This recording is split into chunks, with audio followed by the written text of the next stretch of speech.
बिस्मिल्लाहिर्रहमानिर्रहीम। अस्सलाम वालेकुम यूट्यूब फैमिली, की हाल चाल है मेरे भैन भराओ? ठीक हो?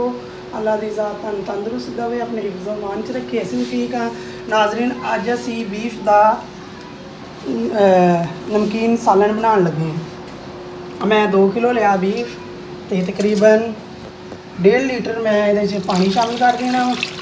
इनू हम असीं गलन वास्ते उपर रख दें।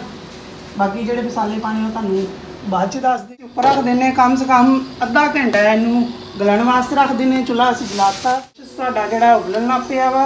हुण इहदे च असीं शामिल करते हैं 1.5 चम्मच नमक का, 2 अदद मीडियम साइज़ के प्याज, मिर्चा, 1 गंढा लसन का, 1 इंच अदरक ते 2 टमाटर ये ग्राइंड करके पा देनी है। बाकी मसाला जिहड़ा जी वो बाद च असीं दस्सांगे तुहानू एंड ते, जो गोश्त गल जाऊगा ना फिर पाना। गोश्त का पानी खुश्क हो गया वा, अच्छी तरह गल गया वा। हुण मैं ये अद्धा कप दही का यह शामिल करन लगी हाँ। कम से कम 10 तो 15 मिनट इनू होर पकावांगे।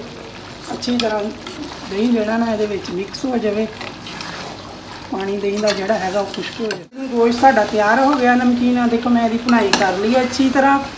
घ्यो नहीं ये आयल शामिल करना पैंदा, क्योंकि इसका गोश्त का अपना ही घ्यो काफ़ी होंदा है। देखो सानू घ्यो की जरूरत नहीं हैगी। अच्छी तरह गल गया वा, मैं चेक किया वा, अच्छी तरह गल गया। हुण असीं डिश आउट करते हैं। नमकीन गोश्त तैयार हो गया। नाज़रीन ज़्यादा से ज़्यादा मेरी वीडियो देखो, लाइक करो, सब्सक्राइब करो। अल्लाह हाफिज़।